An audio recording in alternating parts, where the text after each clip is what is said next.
పిత పుత్ర పవిత్రాత్మ నామమున ఆమేన్. క్రీస్తునాథునందలి ప్రియ దైవబిడ్లారా, ఈ యొక్క మే నెలలో మొట్టమొదటిగా మొదటి రోజుని ఆ యొక్క పునీత జోజెఫ్ గారి యొక్క పండుగగా, మరి కార్మికుల యొక్క పండుగగా గుర్తు చేస్తున్నారు. అందుకోసమే కార్మిక జోజెఫ్ గారి యొక్క పండుగ శుభాకాంక్షలు తెలియజేస్తూ, అదేవిధముగా ఈ యొక్క మే నెలను మరియమాత పూజిత మాసం అంట. అటువంటి తల్లి అద్భుతాల గురించి కూడా తెలుసుకోవడానికి ప్రయత్నాలు చేద్దాం. మొట్టమొదటగా ఈ యొక్క కార్మిక జోజెఫ్ గారి గురించి తెలుసుకున్నట్లయితే వాక్యాలు సెలవిస్తున్నాయి. మతాయి సువార్తలో ప్రభైన దేవాదేవుని యొక్క వాక్యం ఈ విధంగా మనకి గుర్తు చేస్తుంది. మతాయి సువార్త 1:16లో మరియమ్మ భర్తయ్య యోసేపు యాకోబునకు జన్మించను, మరియమ్మకు క్రీస్తు అనబడు యేసు జన్మించినాడు. అటువంటి యేసేపు గారి మరియ తల్లితో వివాహ నిశ్చయమైంది. తదనంతరం తల్లి మరియమ్మ గారు గర్భము ధరించిన సందర్భంలో మొట్టమొదటిగా దేవదూత అతనికి కనిపిస్తూ మతాయి సువార్త 1:20లో యేసేపు ఇట్లు తలంచు ఉండగా ప్రభుదూత అతని కలలో కనిపించి, దావీదు కుమారుడుగా యేసేపు, నీ భార్య మరియమ్మను స్వీకరించుటకు భయపడవలదు, ఏలైనా ఆమె పవిత్రాత్మ ప్రభావములను గర్భము ధరించినది అని చెప్పిన మాట ప్రకారం ఆమెను స్వీకరిస్తాడు. లోకరక్షకుడు జన్మించినప్పుడు యేసు అని పేరు పెడుతూ ఉంటారు.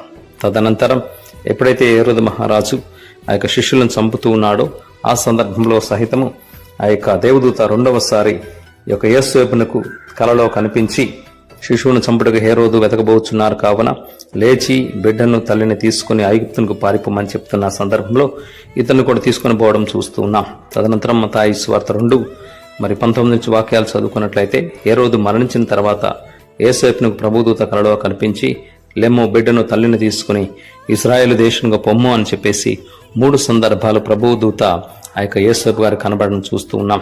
అదేవిధముగా ఈనాటి సువార్త పట్టణంలో మతాయి సువార్త 13:55 వాక్యం సెలవిస్తుంది. క్రీస్తు భగవంతుని యొక్క జ్ఞానాన్ని బట్టి ఆశ్చర్యపడి, ఇతరుడు వడ్రంగి కుమారుడు కాడా, ఇతని తల్లి మరియమ్మ కాదా అంటూ ఉన్నారు. అదేవిధముగా మార్కు సువార్త 6:3లో కూడా ఇతడు వడ్రంగి కుమారుడు కాడా, మరియమ్మ కుమారుడు కాడా, యాకోబు యోసేపులు యూదాలు అనువారు సోదరులు కారా అని అంటూ ఉన్నా. అదేవిధముగా లూకా సువార్త 4:21లో కూడా విని వాళ్ళందరూ కూడా ఇతడు యేసేపు కుమారుడు కాడా అన్న మాట లూకా సువార్త 4:21లో చూస్తూ ఉన్నా. పనికి గొప్ప విలువనిచ్చిన వ్యక్తి ఈ యొక్క జోజెఫ్ గారు. వడ్రంగి కార్యాన్ని చేసిన వాడు. ఆదికాండం 1వ అధ్యాయంలో క్రీస్తు భగవంతుడు సృష్టిని సృష్టించి సృష్టిలో మన యొక్క శ్రమ ద్వారా జీవితాన్ని కొనసాగించాలని గుర్తు చేస్తున్న సందర్భాలు. అటువంటి పునీత కార్మిక జోజెఫ్ గారి యొక్క పండుగ సందర్భంలో కష్టపడి పనిచేస్తున్న ప్రతి బిడ్డని దేవాదేవుడు ఆశీర్వించి దీవించి నడిపించాలని భగవంతుని ప్రార్థన చేద్దాం. ఈ పండుగ 1955వ సంవత్సరం నుంచి కథోలిక శ్రీసభలో ప్రారంభమైందని వాక్యం సెలవిస్తుంది. అటువంటి కష్టపడి పనిచేసే ప్రతి ఒక్కరిని భగవంతుడు ఆశీర్వదిస్తారు. సోమరి పోతులుగా ఉన్న వారిని భగవంతుడు నాశనం చేస్తాడు. కాబట్టి సోమరి పోతులు కాక మరి కష్టించి దేవుని యొక్క కృపకు, మరి మానవుని యొక్క శ్రమలకు తగిన ఫలితాన్ని పొందే బిడ్డలుగా మన యొక్క జీవితాన్ని కొనసాగిద్దాం. భగవంతుడు పునీత జోజెఫ్ గారిని యొక్క కథోలిక శ్రీసభ పాలక పునీతుడిగా గుర్తు చేస్తూ మనకి ఇచ్చి ఉన్నారు. అటువంటి తన యొక్క మధ్యస్థ ప్రార్థన తోడ్పాటు భగవంతునిగా దయచేయమని భగవంతుని వేడుకుందాం. మరి అదేవిధముగా ఈ యొక్క మే నెలను కథోలిక శ్రీసభ మరియమాత పూజిత మాసముగా కొనియాడుతుంది. ఎందుకయ్యా అంటే తల్లి మరియమ్మ గారిని ధ్యానం చేసుకుంటూ ఆమె లూకా సువార్తలో దేవదూత యొక్క సందేశానికి విధేయించింది. దేవుని యొక్క మాటకు ఇదిగో నేను ప్రభువు దాసురాలను విధేయించింది. అదేవిధముగా తల్లి మరియమ్మ గారు తన యొక్క జీవితంలో మొట్టమొదటిగా దేవుని యొక్క మాటకు విధేయించి రక్షణ ప్రణాళికలో సభ్యురాలైంది. మరియు మోషే చట్టానికి విధేయించి కుమారుని దేవాలయంలో సంరక్షించడం మనం చూస్తున్నాం. కానా పెళ్లిలో కూడా తల్లి మరియమ్మ గారు అంటున్నారు, అతడు చెప్పినట్లు చెయ్యండి అని.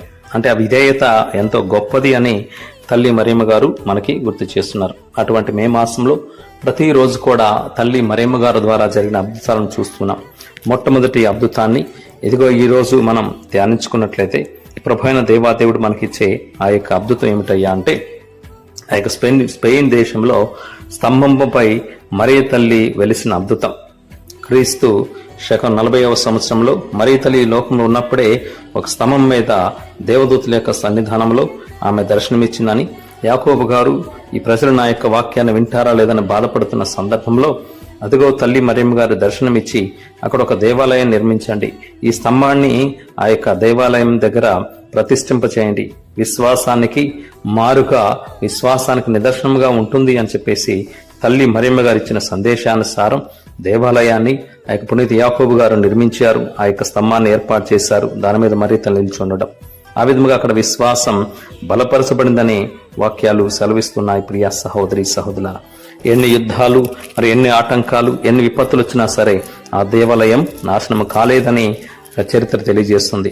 3 సందర్భంలో ఆ యొక్క దేవాలయం మీద బాంబులు వేసినప్పటికీ 3 పేలలేదని చెప్పేసి కూడా ఆ యొక్క చరిత్ర మనకు గుర్తు చేస్తుంది. అటువంటి అద్భుతం ద్వారా తల్లి మరియమ్మ గారి యొక్క మధ్యస్థ ప్రార్థన తోడ్పాటు మనందరికీ ఎల్లప్పుడూ దీవెనకరముగా ఉంటుందని ఈ యొక్క మే నెల మరి మరియమాత మాసం మనందరికి కూడా గుర్తు చేసుకున్న శుభతరంలో దేవుని యొక్క అనుగ్రహాల ద్వారా మరి పునీత జోజప్ప గారు తల్లి మరియమ్మ గారి యొక్క మధ్యస్థ ప్రార్థన తోడ్పాటు హేరాళముగా మనకు దయచేయమని, ఈ యొక్క ప్రతి అద్భుతం భగవంతుడు మనకి దేవుళ్ళిచ్చే విధముగా తల్లి మరియమ్మ గారిని మరి మన యొక్క శ్రీ సభకు ఆ యొక్క ఎల్లప్పుడూ నడిపించే తల్లిగా, విశ్వాసంలో బలపరిచే తల్లిగా, అపోస్తులతో పాటుగా కూడి ఎల్లప్పుడూ ప్రార్థన చేసే తల్లిగా ఉంది. అటువంటి తల్లి యొక్క మధ్యస్థ ప్రార్థన తోడ్పాటు ముందుగా భగవంతుడు మనకు దయచేయమని ఈ యొక్క మే మాసం రోజున మరి కార్మిక పునీత జోజప్ప గారి యొక్క పండుగ రోజున భగవంతుని వేడుకుందాం. భగవంతుడు ఈ యొక్క వాక్యాల ద్వారా ఎవరైతే వాక్యాన్ని వింటున్నారో వారందరినీ, కుటుంబాలని, ప్రార్థనా సహాయం కోరిన ప్రతి బిడ్డను దీవించాలని యేసు నామంలో అడిగి వేడుకుంటూ దేవుని ప్రార్థన చేద్దాం. భగవంతుడా, నీ యొక్క కృప ద్వారా మమ్మందరిని కూడా ఆశీర్వదిస్తూ మేనలలో ప్రతిరోజు కూడా తల్లి మరియమ్మ గారి యొక్క అద్భుతాలు మా యొక్క విశ్వాసాన్ని బలపరిచే విధముగా నీ యొక్క కృపా కటాక్షంగా కుమ్మరించమని వేడుకుంటున్నాం. ప్రభు మీతోనుందురుగాక, మీ ఆత్మతోనూ ఉందురుగాక. సర్వశక్తి గల సర్వేశ్వరుడు పితాపుత్ర పవిత్ర ఆత్మదేవుడు మనందరిని ఎల్లకాలం ఆశీర్వదించి నడిపించుదురుగాక. Amen. Praise the Lord. Hallelujah, hallelujah, hallelujah.